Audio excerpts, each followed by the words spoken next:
Hello everyone, welcome to our channel MJRF Home Science. My name is Prerna Jyoti and आज का हमारा topic है principles of growth and development.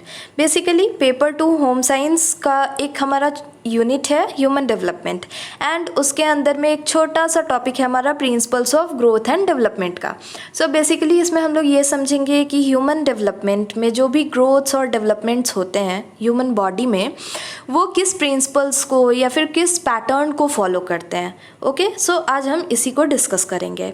And yes, अगर आपको किसी भी तरीके की गाइडेंस चाहिए regarding your preparation of NET and JRF, so आप हमसे कांटेक्ट कर सकते हैं। हमारे कांटेक्ट डिटेल्स डिस्क्रिप्शन बार में दिए हुए हैं।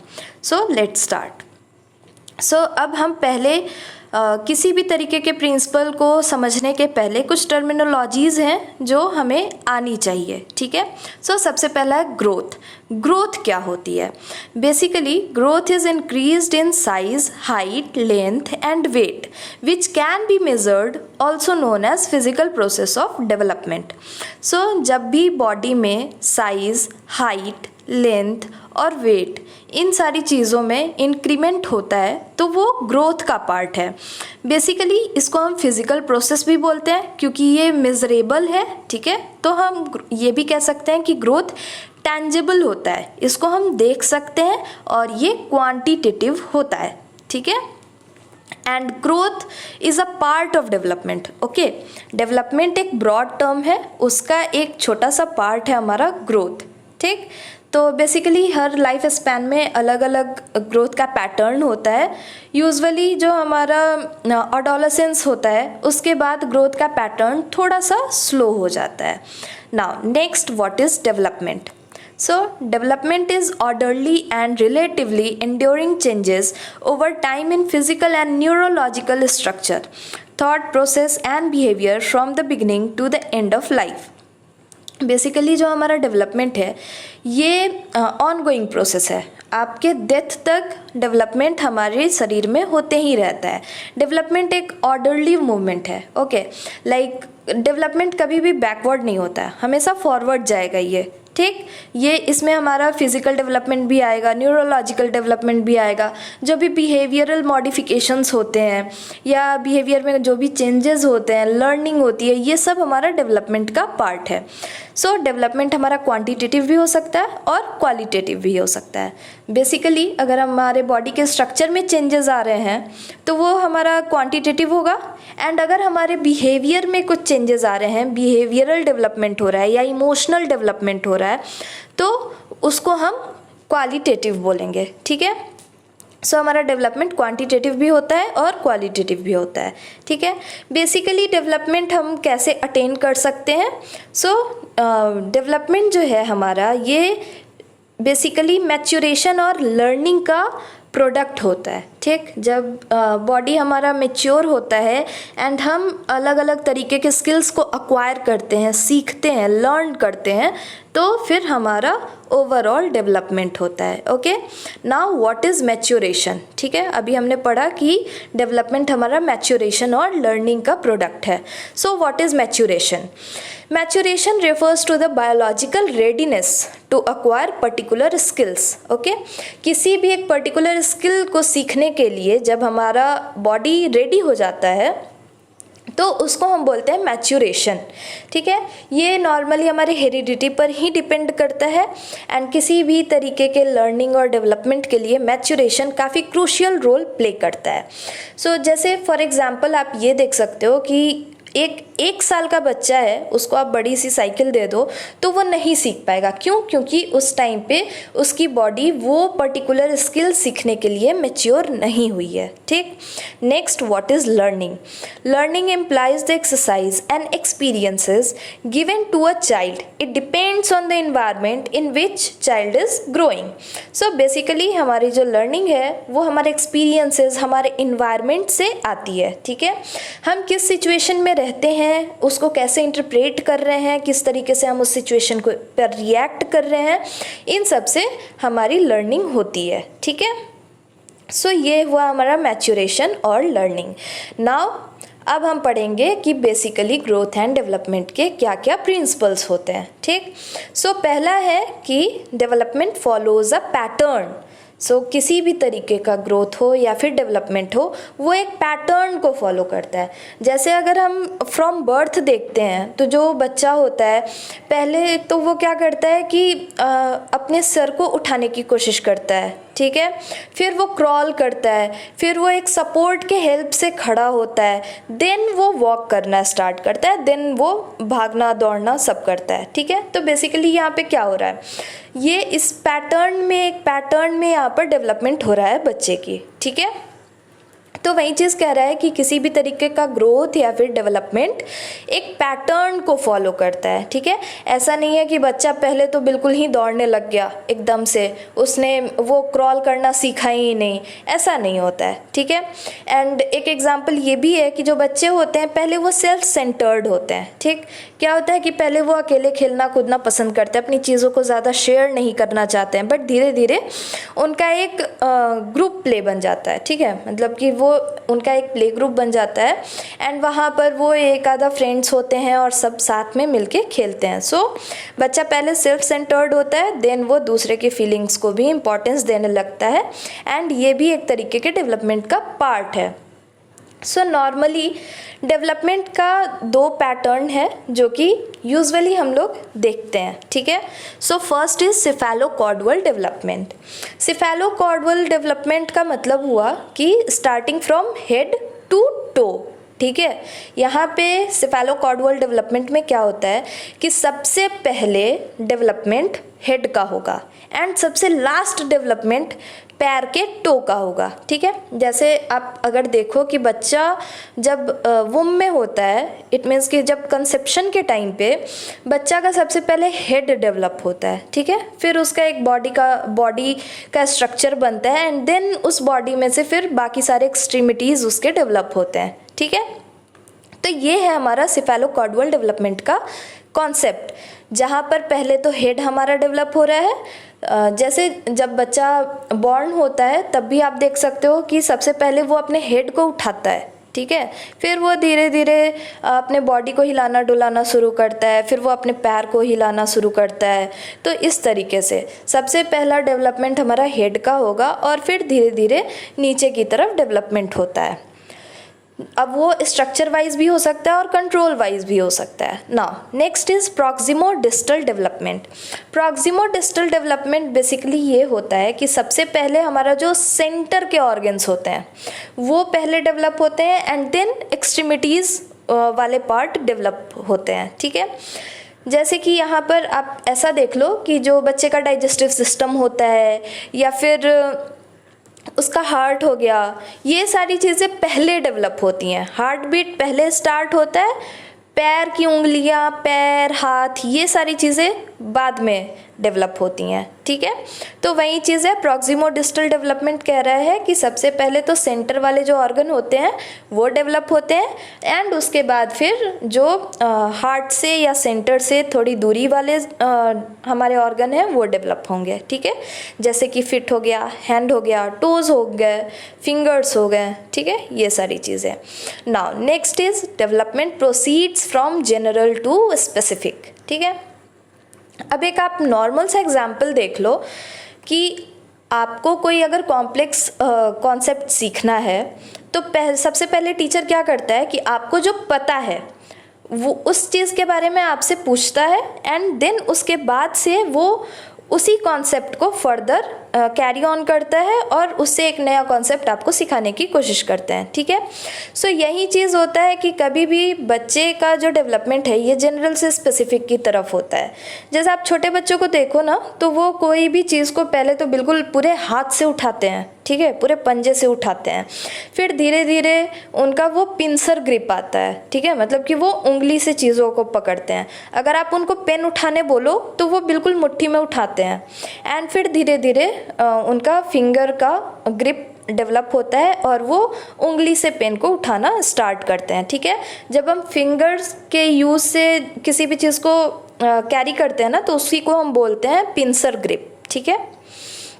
सो सबसे पहले तो हमारा जनरल डेवलपमेंट होता है, ठीक है, जैसे कि हाथ हो गया, मतलब कि जो भी बड़े मसल्स हैं उनका यूज़ बच्चे पहले करते हैं, उन पर कंट्रोल पहले गेन करते हैं।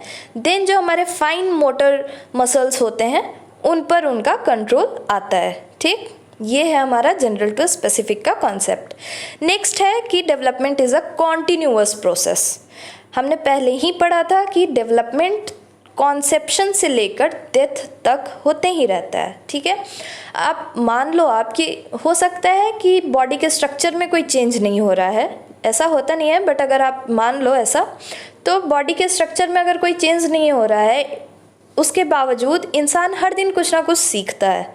ठीक है, तो वो behavioural modification, social development, emotional development, mental development, behavioural development, इस तरीके की चीज़ें थ्रू आउट द लाइफ होती ही रहती हैं। ठीक है, यहाँ पे हम किसी भी तरीके के स्किल को इन्हांस करते हैं। ठीक है, तो इस तरीके से हमारा जो डेवलपमेंट है ये एक कॉन्टिन्यूअस प्रोसेस है जो कि कॉन्सेप्शन से ही स्टार्ट हो जाती है और टिल डेथ हमारे साथ रहता है। ठीक है, हमेशा हम कुछ ना कुछ डेवलप कर रहे होते हैं खुद में। ठीक, नेक्स्ट है हमारा although growth is continuous the tempo of growth is not even. Okay, अब ग्रोथ तो हमारा कॉन्टिन्यूअस है, ठीक है, बट अलग अलग लाइफ के स्टेज में ग्रोथ का जो रेट है वो हमारा अलग अलग होता है।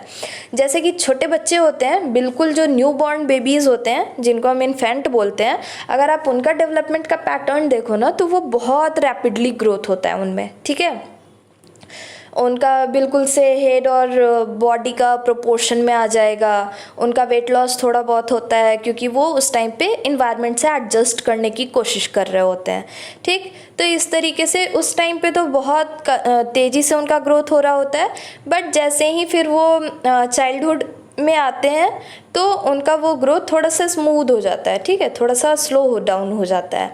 एंड फिर जैसे वो एडोलेसेंस में आते हैं या फिर आप कह लो प्यूबर्टी में आते हैं तो उनका जो ग्रोथ है, डेवलपमेंट है, वो अगेन बहुत रैपिड हो जाता है। ठीक, अब एक चीज़ है यहाँ पर कि जो गर्ल्स होती हैं उनमें ग्रोथ का रेट बॉयज़ से फास्टर होता है, ज़्यादा होता है। ठीक है, नेक्स्ट है हमारा डेवलपमेंट इज़ प्रेडिक्टेबल।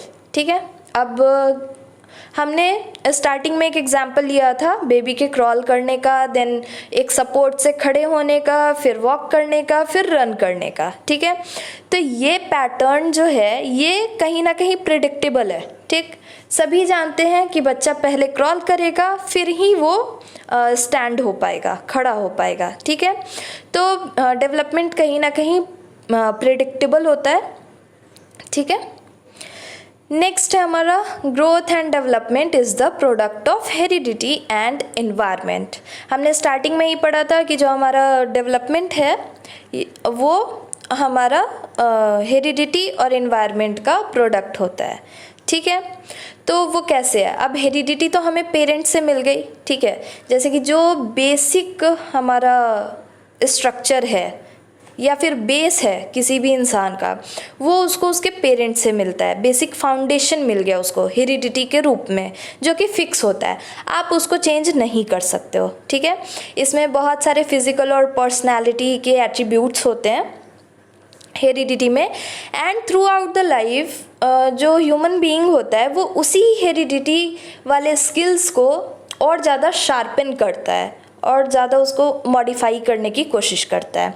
तो ये हेरिडिटी फिक्स्ड है, बेसिक फाउंडेशन डेवलप करता है किसी भी पर्सन का, एंड इन्वायरमेंट हमारा डायनेमिक होता है, ये बदलते रहता है। ठीक है, न्यूट्रिशन, क्लाइमेट, हेल्थ, होम का कंडीशन, सोशल इंटरेक्शन, इन सब पर डिपेंड करता है हमारा इन्वायरमेंट। ठीक है, आप मान लो कि कोई बच्चा है, स्कूलिंग तो उसकी काफ़ी अच्छी है, स्कूल काफ़ी अच्छा है, बट उसके घर में माहौल नहीं है, अच्छा माहौल नहीं है, तो क्या होगा? उसका इन्वायरमेंट चेंज हो रहा है। ठीक है, तो वही चीज़ है कि जो हमारा डेवलपमेंट और ग्रोथ है वो हेरिडिटी और इन्वायरमेंट का प्रोडक्ट है। ठीक है, हेरिडिटी बेस प्रोवाइड करता है एंड इन्वायरमेंट लर्निंग प्रोवाइड करता है। Okay, next is principle of individual differences. अब इतनी देर से हमने यही सीखा कि जो हमारा डेवलपमेंट है वो एक पैटर्न फॉलो कर रहा है, वो प्रिडिक्टेबल है, बट एट द एंड हर इंसान में कुछ ना कुछ अलग चीज़ें होती हैं जो उसको यूनिक बनाता है। ठीक है, ये क्यों हो रहा है? क्योंकि डेवलपमेंट भी इंडिविजुअल डिफरेंस के प्रिंसिपल पर काम करता है। अभी जैसे जितने भी लोग हैं सबकी हेरिडिटी जीन्स अलग अलग हैं, सबके हेरिडिटी में डिफरेंस है, उनके इन्वायरमेंटल इन्फ्लुएंसेस पर में डिफरेंस है। सो जो भी हमारा डेवलपमेंट होगा वो उसी के बेसिस पर होता है। इससे यहाँ पर डेवलपमेंट का पैटर्न सेम होते हुए भी बहुत सारे डिफरेंसेस आते हैं। जैसे आप मान लो कि बहुत से लोग होते हैं, दो बच्चे हैं, एक को तो एक टीचर ने बोला कि अरे तुमसे कुछ नहीं होगा, तुम यूजीसी नेट का एग्ज़ाम क्लियर ही नहीं कर सकते हो। तो एक बच्चे को तो लगा कि यार टीचर बोल रहे हैं तो सही बोल रहे हैं, मेरे से नहीं होगा, उसने अपनी पढ़ाई वहीं छोड़ दी। दूसरे को लगा कि यार ये टीचर ऐसे कैसे बोल सकते हैं, मैं इनको करके दिखाऊंगा कि मेरे से ये एग्ज़ाम क्रैक हो सकता है। सो यहाँ पे क्या था कि इन्वायरमेंट एक ही था बट दोनों का रिस्पॉन्स अलग था उस सिचुएशन के रिगार्डिंग, है ना। तो ये है हमारा इंडिविजुअल डिफरेंस। नेक्स्ट है development is both qualitative and quantitative. Development हमारा दोनों तरीके से होता है। अब मान लो आप कि अगर हमारा डाइजेस्टिव सिस्टम है वो बड़ा हो रहा है, जैसे कि जो छोटे बच्चे होते हैं स्टार्टिंग में तो वो काफ़ी कम फीड ले पाते हैं, धीरे धीरे उनका डाइजेस्टिव सिस्टम मैच्योर होता है, उसका साइज इंक्रीज होता है, तो वो क्या हो गया हमारा डेवलपमेंट क्वांटिटेटिव। ठीक है, मेजर कर सकते हैं हम उसको, टेंजेबल है वो। एंड अब क्या होता है कि पहले जो बच्चे हैं वो बिल्कुल सिंपलर फूड्स को डाइजेस्ट कर पा रहे हैं। ठीक है, धीरे धीरे जैसे जैसे उनका डाइजेस्टिव सिस्टम मैच्योर हो रहा है, साइज़ में बढ़ रहा है, वैसे वैसे वो थोड़े कॉम्प्लेक्स फूड्स को भी डाइजेस्ट कर पा रहे हैं। ठीक, तो यहाँ पे क्या होता है कि जो हमारा डेवलपमेंट हो रहा है ये क्वालिटेटिव हो रहा है। ठीक है, तो इस तरीके से हमारा डेवलपमेंट क्वांटिटेटिव और क्वालिटेटिव दोनों तरीके से होता है। नाउ नेक्स्ट है हमारा all the aspect of developments are interrelated. अभी देखिए जो हमारे डेवलपमेंट है इनके अलग अलग डोमेन्स होते हैं। ठीक है, जैसे कि सोशल डोमेन हो गया, इमोशनल डोमेन हो गया, फिजिकल डोमेन हो गया, मोटर डोमेन हो गया। तो ये सब जो अलग अलग डोमेन है वो सब एक दूसरे से इंटर रिलेटेड है। अगर कोई फिज़िकली किसी भी तरीके से इम्पेयर्ड है तो उसका उसके साइकोलॉजी पर इफ़ेक्ट पड़ेगा, वहाँ पर उसका सोशल डेवलपमेंट हैम्पर हो सकता है, उसका इमोशनल डेवलपमेंट हैम्पर हो सकता है। ठीक, तो एक फिज़िकल डेवलपमेंट के इम्पेयरमेंट के चलते उसका इमोशनल डेवलपमेंट भी अफेक्ट हो रहा है और सोशल डेवलपमेंट भी अफेक्ट हो रहा है। ठीक है, एंड मोटर स्किल्स भी कहीं ना कहीं उसकी अफेक्ट हो रही हैं। ठीक, तो इस तरीके से करके अलग अलग जो भी हमारे डोमेन्स हैं डेवलपमेंट के, उनके जितने भी एस्पेक्ट हैं वो सब कहीं ना कहीं एक दूसरे से इंटर रिलेटेड है। अगर आप एक को शार्पन करोगे तो आपका दूसरा डेवलपमेंट भी अच्छा होगा। नेक्स्ट है principle of spiral versus linear. यहाँ पे क्या है कि जो हमारा बच्चा है, अब आप ऐसे इसको समझ सकते हो कि जो बच्चे होते हैं वो यूजुअली उनका डेवलपमेंट तो होते रहता है। ठीक है, जैसे अभी आप देख लो, आपने लिखना सीख लिया एक टाइम पे, आप सेंटेंस बनाना भी सीख लिए उसके अगले दिन। पहले दिन आपने वर्ड्स लिखा, दूसरे दिन आप सेंटेंस लिखना सीख गए। लेकिन उस स्किल को अक्वायर करने में, उस स्किल को और शार्पन करने में, एडवांसमेंट लाने में, उस स्किल को इम्प्रूव करने में आपको टाइम चाहिए होता है। तो अब हम लीनियर बोलेंगे जब पहले दिन हमने वर्ड्स लिखना सीख लिया, दूसरे दिन हमने सेंटेंस लिखना सीख लिया, ये हुआ लीनियर डेवलपमेंट। लेकिन अब साथ के साथ हम अपनी हैंड राइटिंग को इम्प्रूव कर रहे हैं। ठीक है, ये डेवलपमेंट हमारा स्पाइरल हुआ। ठीक है, क्यों? क्योंकि यहाँ पर हमने 3-4 चीज़ें एक साथ सीखी तो, बट उसको इम्प्रूव भी कर रहे हैं साथ के साथ, उस इम्प्रूवमेंट में हमें टाइम लग रहा है। तो ये हमारा principle of spiral versus linear. So that's all about today. अगर आपको ये वीडियो अच्छी लगी हो, किसी भी तरीके से इंफॉर्मेटिव लगी हो, तो please like, share and subscribe. आप मुझे कमेंट में भी बता सकते हैं कि आपको ये वीडियो कैसी लगी है। कोई क्वेश्चंस हो तो आप कमेंट में मुझे पूछ सकते हैं। एंड आप ये भी बता सकते हैं कि आपको और किस तरीके की वीडियोस चाहिए या किस टॉपिक को आप डिस्कस करना चाहते हैं। Okay, so thank you.